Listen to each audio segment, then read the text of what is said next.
Hi, this is our project on disturbance rejection controllers for autonomous drones.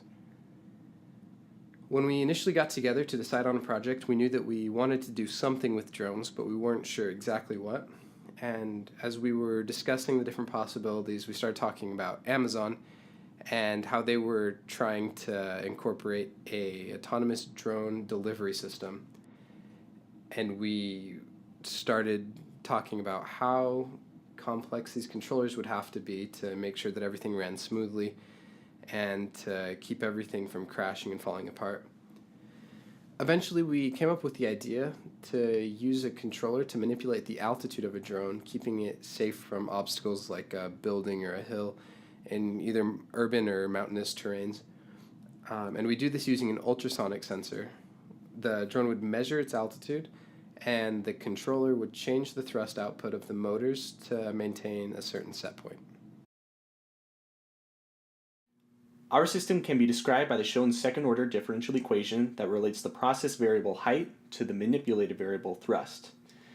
In the simulation, we transferred our equation to the two first-order differential equations that could be called by our SciPy integrating package. However, before optimizing for FOPDT parameters, we needed to find a value for the air resistance coefficient KD that you can see in both our second-order and first-order differential equations. We did this by running a test in both the simulator and hardware where we stepped up from the hovering thrust, which is equal to mass times gravity, and then stepped back down to stabilize the height since this is an integrating process. Looking at the graphs, you can see that the velocity profile shows a nice first-order profile, while the height shows a second-order behavior and will continue to change until the thrust goes back to the hovering strength. We then changed our KD to make the simulation data match the empirical data. With a correct model, we then optimized for FOPDT parameters. So we also created a block diagram in order to help visualize what our controller is actually doing. We have our PD controller, which begins by calculating a thrust that it thinks it needs to get up to the height set point that it's fed. However, the drone takes in inputs as % of its max velocity. Thus, we prepared a couple of transfer functions to convert the thrust into the % max velocity. This first transfer function, GM1, uses the equation shown below to convert thrust into a steady state velocity, and then GM2 takes that steady state velocity and converts it to the % max velocity. The drone can now take that input and output a height, and then the process begins all over again. Alright, from the first principles model, we derived initial controller parameters, and after playing around with those a little bit, we were able to find parameters that give us an excellent response as shown in the graph here.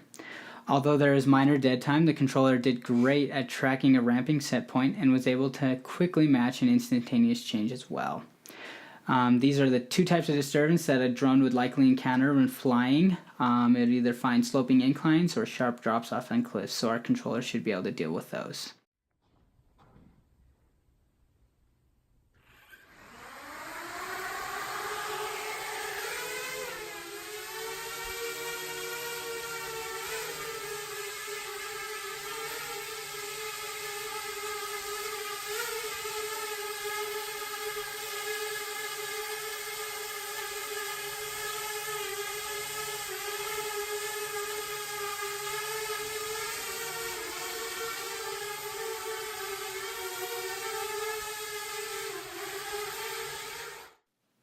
So here are some plots that describe the behavior that we just witnessed.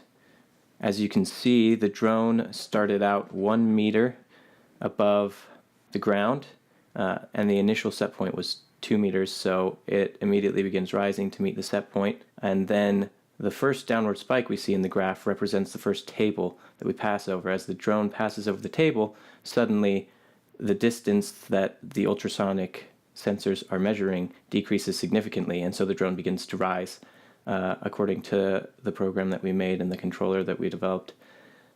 And it flies over another table, and then as it crosses back from the highest table to one of the lower ones, that's when we see that upward spike. And once again, it takes about 5 seconds or so for the controller to get the drone back to the set point that it was supposed to be at.